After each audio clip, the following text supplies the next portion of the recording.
Yeah, so sorry, it's only the first slide that's in Swedish. It says, pack your backpack and get a slave. And the slave in this case is a grandparent.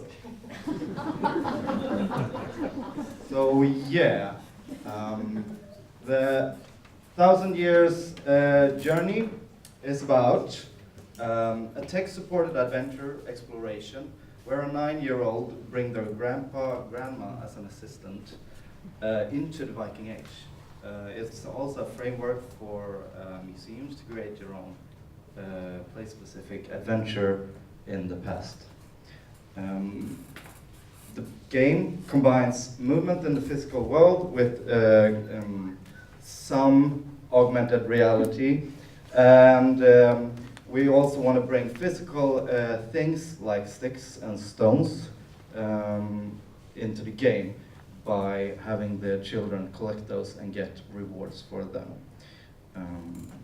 Let's see here, I'm done with this.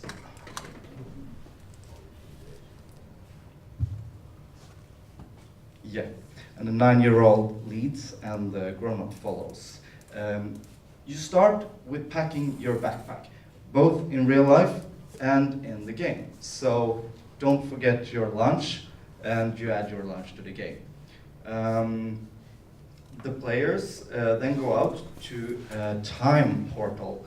In this case, we will use the Trelleborgs, and they walk through the portal and get transported back in time. Their modern clothes, their avatars in game, will then get Viking clothes. And when they are there, they will perform challenges.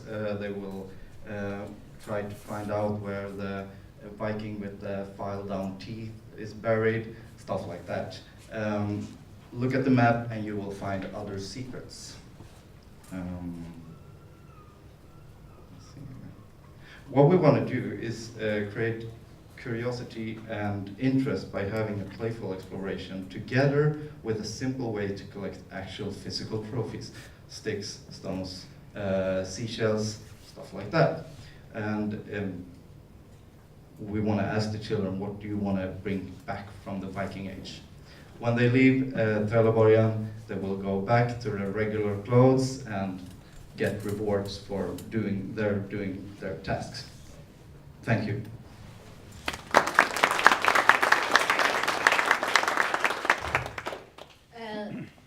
Thank you so much.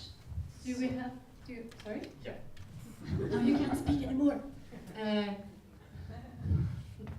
Well, thank you. I think it's a brilliant idea to have a game like that, especially in a place like Trelleborg, where you can facilitate it with, where you have an entrance and you have the staff working there and so on. Yeah. I was thinking about you're planning the interaction with the technology, and you're planning the interaction with the stories, the archaeological stories that are told at the site, but learning and so on. Yeah, but we want to keep... Please pass the mic. Thank you.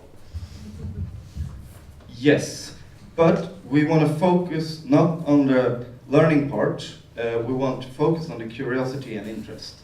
So we want to do those fun stuff, and those physical things we think are key to, like, in your backpack as a kid you always brought back sticks and stones anyway, so why not include that in the game? Okay, I understand. I was thinking about, have you thought anything about preparing the interaction between a child and an elderly person in ways like, for example, grandparents love to tell what they know, and sometimes children love to listen to that, and sometimes children knows a lot that grandparents doesn't know, and then you get a interaction that is beyond technology, beyond what has been happening at the site. Did you discuss that?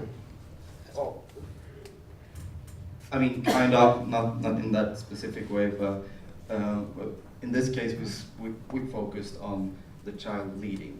So the grandparent They both have different devices, I should say, and the grandparent gets different information that's easy to read and just quickly gets the grown-up to speed about what's the place about. And the child get an inventory screen where they can add their fruit or their rocks and sticks and stuff like that.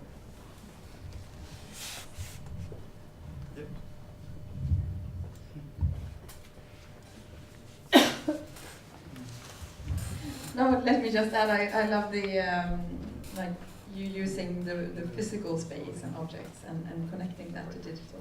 Yeah. Okay, thanks.